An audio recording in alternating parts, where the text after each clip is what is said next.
Hello everyone, आप सभी को मेरा नमस्कार। मैं श्रवण कुमार आप सभी लोगों का मैथ मीडिया पे स्वागत करता हूं। तो कैसे हैं आप लोग? आशा करते हैं कि आप सभी लोग अच्छे होंगे और अपने एग्ज़ाम की तैयारी में मस्त होंगे।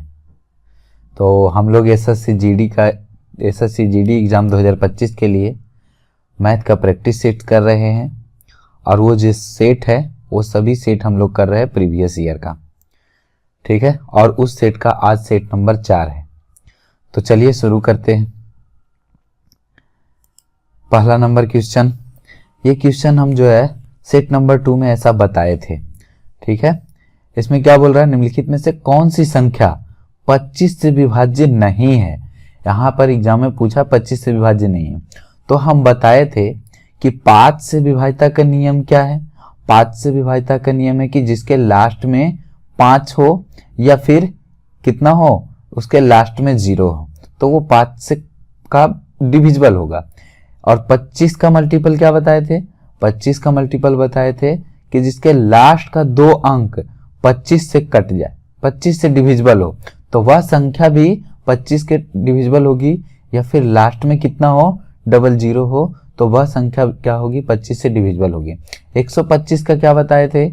125 का बताए थे कि लास्ट का 3 अंक जो है, लास्ट का 3 अंक क्या हो, लास्ट का 3 अंक जो है 125 का डिविजिबल हो, तो वह संख्या भी क्या होगी, वह संख्या भी 125 के डिविजिबल होगी। या फिर लास्ट में क्या होनी चाहिए, 3 0 होनी चाहिए, तब वह संख्या भी 125 के क्या होगी, डिविजिबल होगी। देखो ये, अब देखो यहाँ पे कौन कौन संख्या है जो कि बोल रहा है नहीं है। तो 100 बोल रहा है 25 से, तो 25 से हमें 2 अंक देखने होंगे, तो 2 अंक देखने, देखिए ये 25 है लास्ट में, 25 का ये 25 से कट रहे हैं, ये 25 से नहीं कट रहे हैं, नहीं विभाज्यता बोला, तो आंसर तो यही होगा। बाकी देख लो, इसमें लास्ट 2 0 है, तो ये 25 का मल्टीपल है।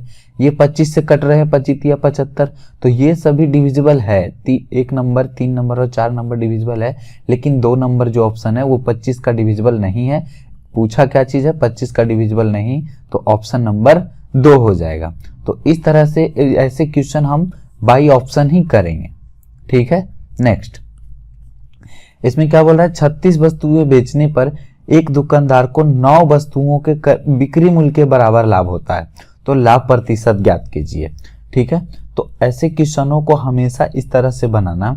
देखो लाभ हो रहा है, तो लाभ के लिए क्या होता है, लाभ के लिए प्रॉफिट हो रहा है हमें, ठीक है। तो प्रॉफिट में क्या होता है कि हम बेचेंगे ज्यादा में और खरीदेंगे कम में, खरीदेंगे कम में और बेचेंगे ज्यादा में।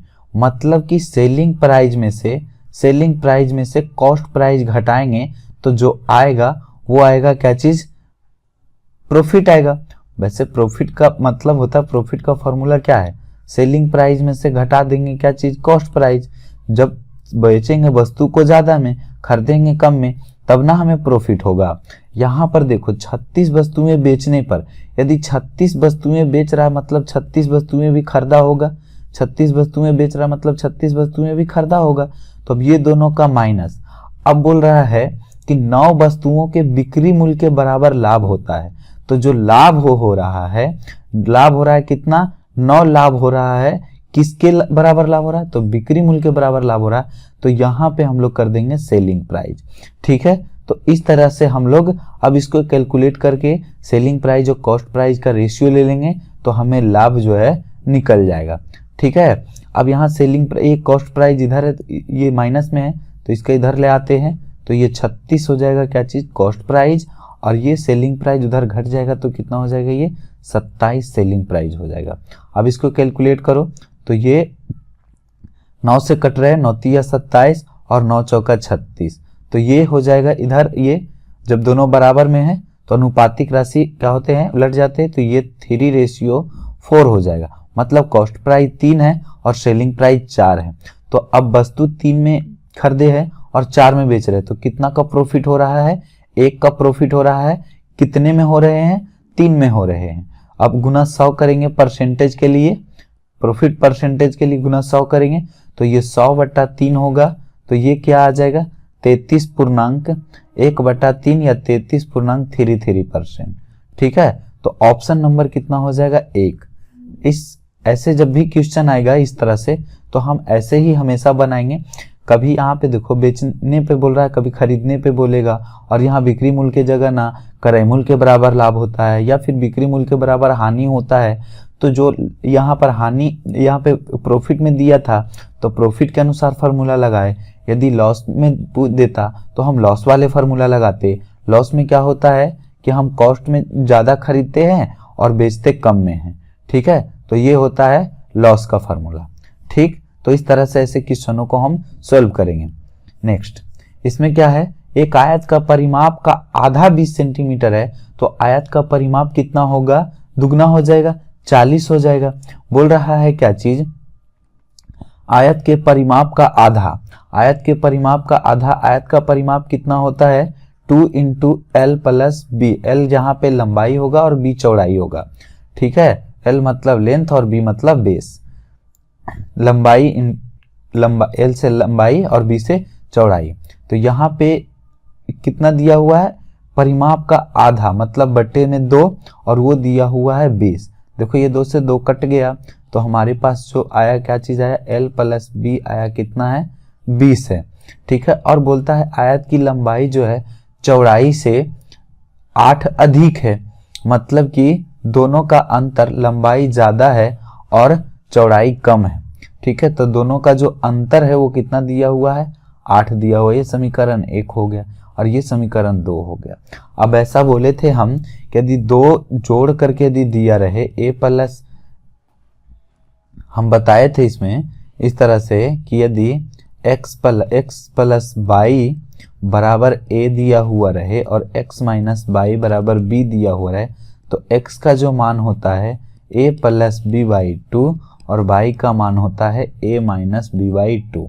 तो यहाँ पर से a के जगह 20 है और b के जगह 8 है, तो यदि हम l यहाँ से निकालते हैं तो 20 8 28/2 14 हो जाएगा, ठीक है। और b निकालना है चौड़ाई, लंबाई ज़्यादा होता है तो जोड़ के दूसरे भाग और चौड़ाई छोटा होते हैं तो घटा के दूसरे भाग। तो 20 में से 8 घटाएंगे तो कितना हो जाएगा, 20 में से 8 घटाएंगे तो 12, और ये कितना 12/2 तो कितना हो गया 6। तो लंबाई 14 हो गया और चौड़ाई 6 हो गया। हमें पूछा क्या चीज है, आयत का क्षेत्रफल। तो क्षेत्रफल मतलब एरिया, एरिया का जो फार्मूला होता है, क्षेत्रफल का फार्मूला क्या होता है L × B। तो यहाँ 14 × 6 हो जाएगा, 14 × 6 84, 84 हो जाएंगे, ठीक है, 84 सेंटीमीटर स्क्वायर। इस तरह से हम लोग सॉल्यूशन करेंगे, ठीक है। नेक्स्ट क्या बोल रहा है, एक मेज 45% की छूट पर बेची जाती है, यदि मेज का अंकित मूल्य इतना है तो बिक्री मूल्य, सिंपल है। अब यहाँ पर 88 तो अंकित मूल्य है, अब अंकित मूल्य पर छूट कितना दे रहा है 45%, तो बेच कितना में रहा है 55% में, कितना में बेच रहा है 55% में बिक्री मूल्य वो कर रहा है। जैसे कि 45% तो छूट ही दे रहा है तो अंकित मूल्य 8800 है, अब 8800 पर छूट दे करके वो फिर बेचेगा कितना में, तो 55 में बेचेगा। तो इस तरीका से, या फिर रेशियो लेकर भी बना सकते हो, ठीक है, रेशियो लेकर के भी बना सकते हैं, रेशियो पे भी बन जाएंगे, ठीक है। यहां से हम काट देते हैं इसको, ये 00 से 00 कट जाएंगे। अब इसको कैलकुलेट कर लेते हो। कैलकुलेट करने के लिए इसमें देखो क्या है कि इसमें 11 का मल्टीपल है, दोनों जो है इसमें भी 11 आ रहा है, इसमें भी 11 आ रहा है, तो संख्या वो होगा जो 11 का मल्टीपल होगा। और 11 का मल्टीपल के लिए क्या होते हैं कि ये इस दोनों को जोड़ करके दोनों को घटा दो इस तरीका से, तो जो आएगा संख्या वो क्या होते हैं 11 का मल्टीपल। यदि 0 आ जाए या 11 के मल्टीपल के फॉर्म में आ जाए तो वो संख्या 11 का मल्टीपल होता है। देखो यहाँ पे कितना है 5 6 11 और यहाँ पे 0, तो 11 - 0 बराबर 11, ये 11 से मल्टीपल है। यहाँ से 5 4 9 और ये 0, ये 11 का मल्टीपल नहीं है, ठीक है। ये 9 में से 0 घटाएंगे तो 9 ही आ रहा है, ये 11 का मल्टीपल नहीं है। ये 6 4 10 और ये 8, 10 में से 8 गया तो कितना आया 2, तो ये 11 का मल्टीपल नहीं है। यहाँ से देखो ये 4 4 8 और ये हो गया कितना 4 4 8 और ये 8, तो 8 में से 8 गया तो 0, 8 में से 8 गया 0 हो जाएगा ये। तो ये भी 11 का मल्टीपल है, मतलब 1 नंबर और 4 नंबर में फंस गए हम दोनों, एक 2 ऑप्शन में हम फंस गए। तो अब क्या करेंगे, अब गुना ही करना पड़ जाएगा इसको, ठीक है, तो गुना ही कर लेते हैं। ये क्या है, इस तरीका से इसको लिखो, 88 है ना, तो 11 गुने 8 और ये 11 गुने 55, 11 में इसको गुना करेंगे तो कितना हो जाएगा 121 और ये 8 पचे 40, सब गुना कर दो। देखो आगे ये हो जाएंगे 0 और 21 चौका 84 और 4 कितना हो गया 4840, मतलब ऑप्शन नंबर 4 इस तरह से कर सकते हो। नेक्स्ट, हाँ इसमें क्या है, बोल रहा है x1 x2 से 11% अधिक है और x3 से 67% कम है। यदि x2 का मान 1331 रुपये है तो x3 का मान कितना होगा। देखो ये जो है रेशियो को मर्ज करने वाला क्वेश्चन है और ये परसेंटेज में दिया है। देखो x1 रेशियो लेते हैं x2 को, x1 रेशियो x2 क्या बोला है, एक x2 से 11% अधिक है कौन, x1 जो है x2 से 11% अधिक है, तो x2 को हम मान लिए 100, x2 को मान लिए 100, तो x1 का मान कितना हो जाएगा, x1 का जो मान हो जाएगा 111 हो जाएगा, क्योंकि 11% अधिक है तो परसेंट में 100 होता है। तो अब यहाँ पर बोला है 11% अधिक, तो 100 से अधिक हो जाएंगे 111। अब x1 जो है x3 से 67% कम है, तो x3 को यदि 100 मानते हैं तो ये कितने हो जाएंगे 67% कम, मतलब 33। अब यहाँ देखो x1 यहाँ भी और x1 यहाँ भी, तो ये दोनों को बराबर करना होगा और ये दोनों को बराबर करने के लिए हमें क्या करना है, तो देखो ऊपर से कितना गुना करेंगे, ऊपर से गुना करेंगे हम लोग 33 से गुना कर देते हैं और नीचे में गुना कर देते हैं कितना से 111 से, ठीक है। तो अब सभी मान जो गुना करके आएगा वो सभी अपना अपना वैल्यू देगा। तो यहाँ पर से x2 का मान कितना दिया है, x2 का मान हमारे पास दिया है 1331, तो जो दिया है उसका तुलना नीचे से करेंगे। x2 का मान यहाँ पे कितना हो जाएगा, 33 से गुना करके लिखना है तो 100 गुना 33 हो जाएगा, ठीक है। और x3 का मान पूछा है तो x3 में इससे गुना करके लिखेंगे तो 100 गुना कितना हो जाएगा 111। बस अब इसको कैलकुलेट करना है और आंसर आ जाएगा।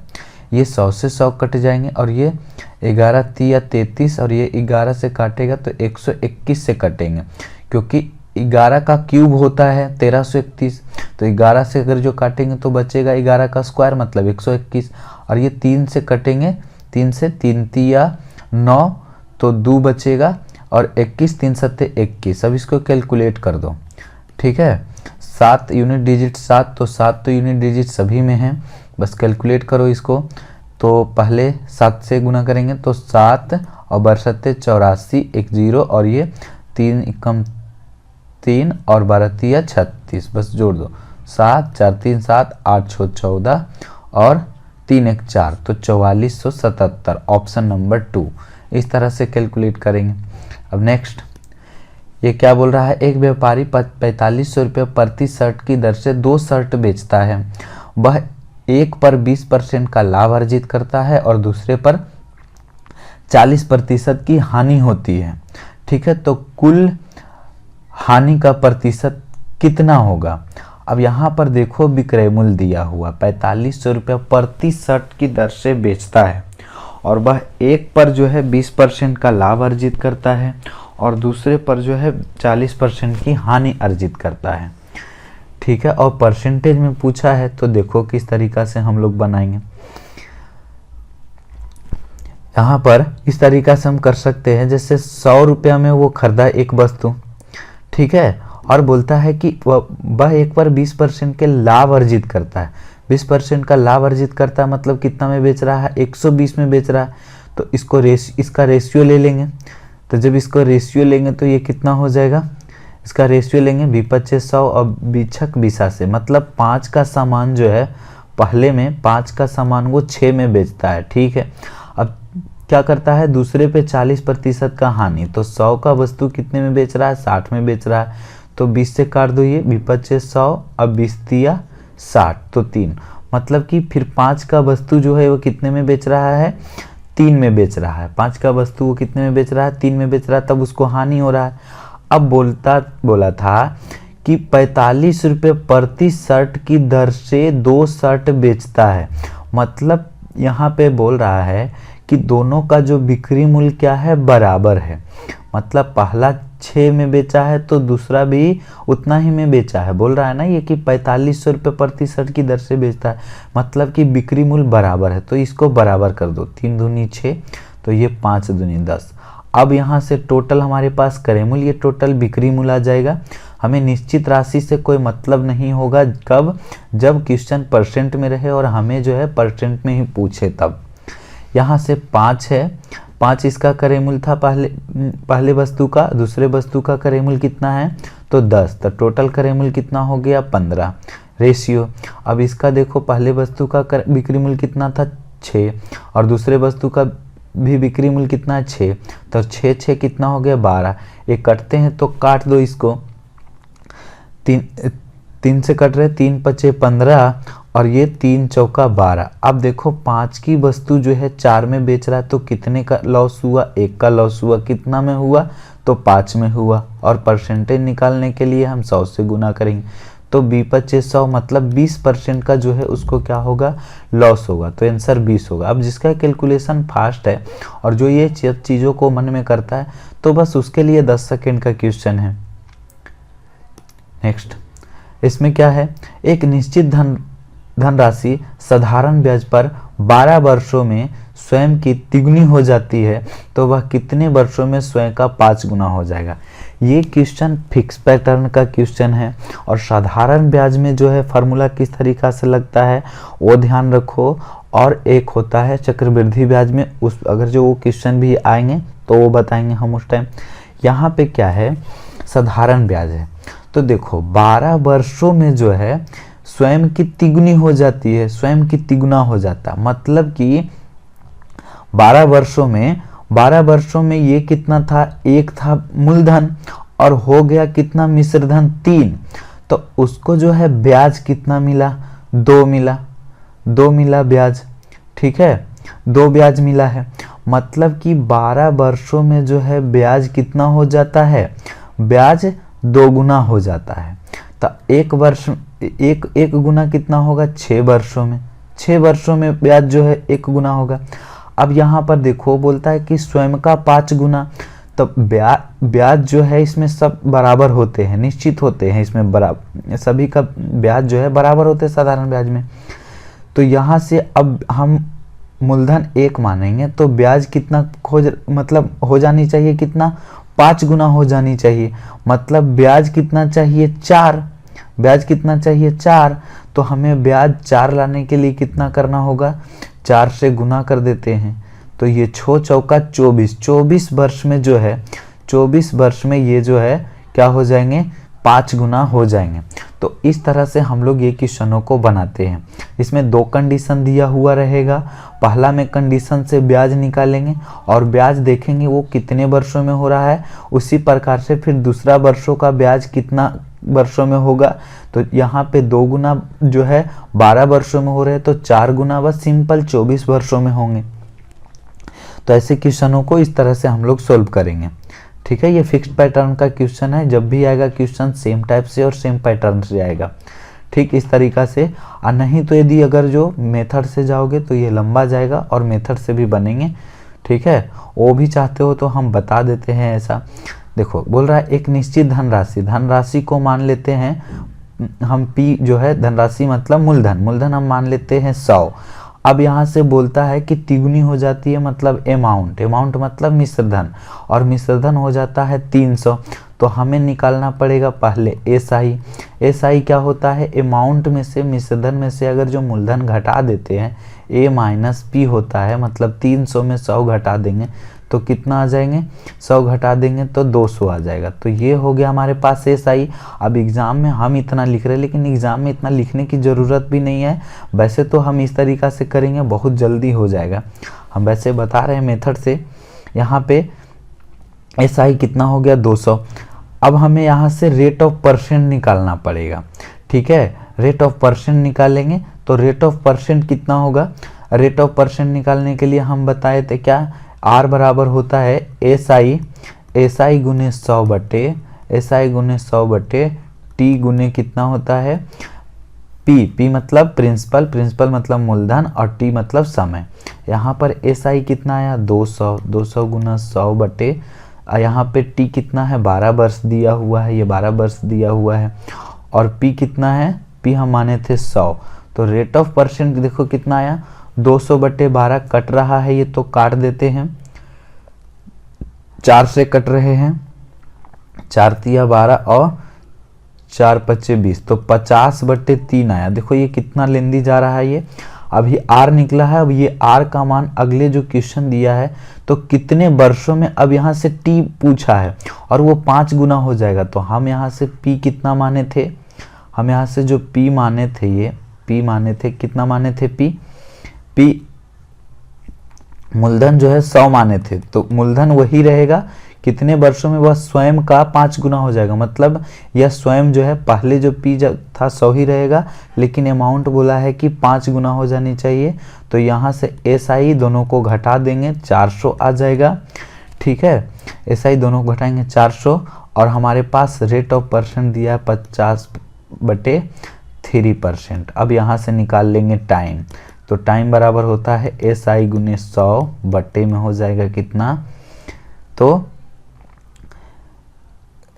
बटे में होता है ये P इंटू आर। अब ये वैल्यू रख दो सभी का, 400 गुना 100 बटे P के जगह हमारे पास आ गया 100, और ये हो जाएंगे R के जगह 50 बटे 3, तो 3 जो है ऊपर चले जाएंगे, ये बटा में है ऊपर चले जाएंगे, ये 100 से 100 कट रहा है, ये 0 से 0 कट रहे हैं, और ये 5 से काटेंगे 8, तो 8 तिया 24। तो हमें एग्ज़ाम में इतना नहीं करना है, ऐसे बनेगा इस तरीक़ा से, लेकिन एग्ज़ाम में ये मेथड का यूज़ नहीं करेंगे, हम हमेशा इस मेथड का यूज करेंगे। इसमें करना क्या होता है, बस सिंपल सा यही ध्यान रखना है कि जो शुरू में दिया है तो ये देखना है कि ब्याज कितना दे रहा है वो वर्षों में, जो टाइम दिया है तो 12 वर्षों में 2 ब्याज दे रहा है, तो अगला 4 ब्याज देने के लिए उसको कितना टाइम लगेगा, 24 वर्ष लगेगा। बस सिंपल इस तरीका से सोचना है। नेक्स्ट, हाँ इसमें क्या दिया हुआ है, बोल रहा है 2 रेलगाड़ी समान चाल से विपरीत दिशा में चल रही है। यहाँ पे दोनों की चाल समान दिया हुआ है। यदि प्रत्येक रेलगाड़ी की लंबाई 540 मीटर है और वह एक दूसरे को 54 सेकंड में पार कर जाती है, तो प्रत्येक रेलगाड़ी की चाल कितना है। क्या बोल रहा है, दोनों समान चाल से चल रही है, ठीक है, और विपरीत दिशा में चल रही है, मतलब एक इधर से तो और एक इधर से चल रही है। अब ये एक दूसरे को पार करेगी तो दोनों अपने लंबाई को पार करेगी, ये 540 और ये 540, ठीक है। तो टोटल लंबाई यदि हो जाए, टोटल लंबाई हो जाएगा कितना, L1 भी उतना ही है और ये भी उतना ही है, ठीक। और बोला है दोनों समान चाल से चल रही है, ये भी स्पीड s मान लेते हैं, ये भी स्पीड s मान लेते हैं, दोनों समान स्पीड से। तो जब दोनों विपरीत दिशा में जाते हैं तो सापेक्षिक चाल क्या होते हैं, जुटते हैं। तो S1 दोनों का सापेक्षिक चाल है, तो दोनों को इसका भी चाल s इसका भी चाल s, तो s प्लस s मान लिए, ठीक है। s प्लस s होगा, दोनों का सापेक्षिक चाल निकलेगा। जब विपरीत दिशा में है तो चाल जुड़ते हैं और समान दिशा में होते हैं तो चाल घटते हैं सापेक्षिक चाल निकालने के लिए। अब यहाँ पर क्या होता है, दोनों का लंबाई 540 दोनों खुद की लंबाई को पार करेंगे, तो 540 कितना हो जाएगा, 540 का 2 गुना। अब ये मीटर में दिया हुआ है, आंसर भी मीटर प्रति सेकेंड में और ये सेकेंड में है। अब सापेक्षिक चाल बराबर क्या होता है, टोटल ये डिस्टेंस को पार करेगा और समय से भागा दे दो, तो ये 55 से भागा दे दो, यही आंसर हो जाएंगे। तो ये 10 से कटेगा तो ये हो जाएंगे 20, और s कितना हो जाएंगे, 2s बराबर 20, तो s बराबर हो जाएगा 10। बोला है प्रत्येक की चाल, तो प्रत्येक की चाल 10 मीटर प्रति सेकेंड होगा। यदि पूछता दोनों की सापेक्षिक चाल तो 20 मीटर प्रति सेकेंड होते प्लस में, ठीक है। नेक्स्ट, इसमें क्या है, इसका बस मान पूछा है, बोर्ड मास का क्वेश्चन है ये, तो बस इसको कैलकुलेट कर दो। देखो ये कट रहा है केवल 7 दूनी 14, 2, और बस बाकी सबको जोड़ दो, तो 51 और 251 कितना हो गया, 51 और 51 251, तो 302 हो जाएंगे। ये 302 में से 2 घट गया तो बचेगा 300 और 117, तो कितने हो गए टोटल, 417 आंसर। नेक्स्ट, इसमें क्या बोल रहा है, x ratio by ratio Z इतना दिया है, तो हमें इतना बराबर फिर इतना दिया है, तो बाई का मान पूछा है। तो x बाई जेड को इसको क्या करते हैं, ये x में तो दिया हुआ है तो t के फॉर्म में मान लेते हैं, ठीक है। तो x का वैल्यू 3t हो जाएगा, बाई का वैल्यू 60 हो जाएगा और z का वैल्यू 7t हो जाएगा। अब इसको जो है इसमें पुट कर दो, तो बाई का मान कितना रखेंगे 60, तो 6 पच्चे 30t हो गया। और यहाँ से क्या है, x का मान 3t है तो -3t हो जाएगा, और z का मान कितना है 7t है 7t, तो हमें 7 रखेंगे तो कितना हो जाएगा, प्लस में 14t हो जाएगा, बराबर में कितना दिया 123।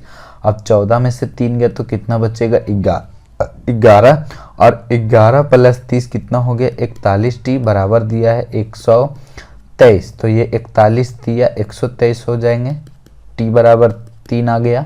तो हमें पूछा 60, बाई का वैल्यू पूछा है तो 60, तो 60 का वैल्यू कितना है 3 है, तो छोटी 18, मतलब ऑप्शन नंबर 3, ठीक है। नेक्स्ट, इसमें क्या है, 6% चक्रवृद्धि ब्याज पर 2 वर्षों में एक धनराशि जो है 16,854 हो जाती है, तो वह धनराशि ज्ञात करें। देखो हम यहाँ पे चक्रवृद्धि ब्याज है तो 100 मान लेते हैं मूलधन, और 6% की दर से, तो पहले तो कितना हो जाएगा 100 से वैल्यू 106 हो जाएगा, और ये कट रहे हैं तो काट दो, कितना से कट रहे हैं, ये हो जाएगा 50 दूनी 100 और ये 53। अब ये दोनों का क्या करते हैं, जब 2 वर्ष पूछा है तो स्क्वायर निकालेंगे, ठीक है। स्क्वायर निकालेंगे तो ये 50 का स्क्वायर हो जाएंगे 2500, और 53 का स्क्वायर कितना हो जाएगा, 53 का स्क्वायर कर दो, ये 3 का स्क्वायर 9, और ये 5 दिया 15, 15 दूनी 30, 0 बाकी 3, और 5 का स्क्वायर 25, और 25 सब 3 कितना हो गया ये 28, तो 2809 हो जाएंगे। 53 का स्क्वायर कितना हो गया 2809।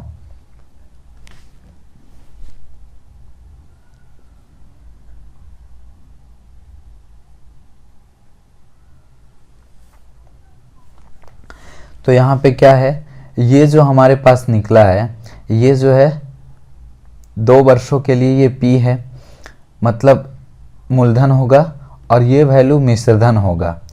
हमें पूछा था ब धनराशि और इतना हो जाती है, मतलब ये हमारे पास दिया हुआ है मिश्रधन ही दिया हुआ है, तो ये 16,854 और ये बट्टे में हो जाएंगे 2809, और हमें पूछा कितना है 2500 का वैल्यू पूछा है, इस तरह से। अब इसे कैलकुलेट कर लेंगे, अब इसे कैलकुलेट करेंगे तो कितना मरतबे कट रहा है,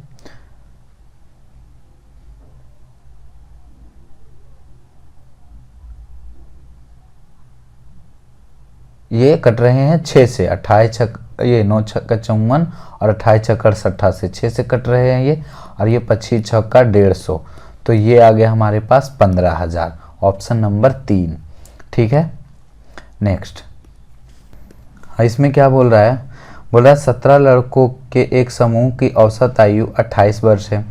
22 वर्ष और 28 वर्ष की दो आयु वाले 22 वर्ष और 28 वर्ष की आयु वाले 2 लड़के समूह छोड़ देते हैं और क्या उनके स्थान पर 34 वर्ष वाला एक ही लड़का समूह में शामिल होता है, तो समूह के नई औसत आयु कितनी है। ठीक है, चलो देखते हैं। यहाँ 17 लड़का है, औसत आयु कितनी 28 वर्ष है, तो टोटल का योगफल कितना होगा, टोटल जो हो जाएंगे 28 गुने 17, टोटल का योग कितना हो जाएगा 17 लड़का का, 17 लड़का का योग हो जाएंगे कितना, ये हो जाएगा। अब इसको कैलकुलेट कर दो तो 17 और 36 से 13 बचा, और 17 दूनी 34 और 13 कितने हो गए 34 और 13, 34 और 3 37 और 37 और 10 47 हो जाएंगे कितना 776 टोटल योगफल है। लेकिन अब 22 वर्ष और 28 वर्ष वाले 2 लड़के, तो 2 लड़के जा रहे हैं कितने 50 जा रहे हैं, तो 50 माइनस कर दो, 2 लड़के गए और आए कितने 34 आए, तो अब जो है बचा इतना योगफल बचेगा। ठीक है, तो ये जो है 50 घटाएंगे तो कितना हो जाएगा, 50 घटा दो तो 476 में 50 घटाएंगे तो 400 बचेंगे 26, 426 में 34 जोड़ दो तो 34 जोड़ेंगे, 426 में 34 जोड़ेंगे तो ये हो जाएंगे 460। टोटल आ गया कितना योगफल, 460। अब हमें पूछेगा औसत, औसत पूछ रहा है कि जो बचे उस समूह की नई औसत, तो औसत योग कितना है, 460 है। अब लड़के हमारे पास बचे कितने थे, अब 2 लड़का गया और 1 लड़का आया, टोटल पहले 17 था, 2 गया 15 हुआ, 1 आया तो फिर कितना हुआ 16, तो 16 से भाग देंगे। अब बस इसको कैलकुलेट कर लो, आंसर आ जाएगा। यहाँ से 4 से कट रहे, 4 चौका 16, 4 से 4 एकम 4 और ये 15 चौका 60, ठीक है। कितना आ रहे हैं 115। अब 115 को 4 से भागा देंगे तो 4 कितना हो रहा है, 4 का 4 दूनी 8, 3 बचा 35, तो 4 8 32, 3 बचे हैं 32 3 35, तो 3 बचा और 30 4 7 28, तो 28.75 ये आ जाएंगे ऑप्शन नंबर 4। तो इस तरीका से कैलकुलेट करेंगे। नेक्स्ट इसमें क्या है, MNO अकेले तौर पर एक काम को क्रमशः 10, 12 और 15 दिनों में करते हैं। M, N और O ये 10 दिनों में, ये 12 दिनों में, ये 15 दिनों में करते हैं। तो सब मिलाकर के काम ये MNO मिल करके किसी काम का 1/16 भाग कितने दिनों में पूरा करेंगे। तो ये टोटल का जो LCM हम कल बताए थे, कल वाले सेट में ऐसा क्वेश्चन हम बताए थे, ठीक है, और इसका फार्मूला भी बताए थे। टोटल काम जो है कितना हो जाएगा, टोटल काम इसका LCM कितना हो रहा है 60, तो टोटल काम कितना हो गया, टोटल काम जो हमारे पास हो जाएंगे, टोटल वर्क हो जाएगा 60। अब 60 में 10 से भागा दे दो, इसका क्षमता आ जाएगा 6, और ये 12 25 60 और ये 15 चौका 60, सभी का इफिशियंसी आ गया।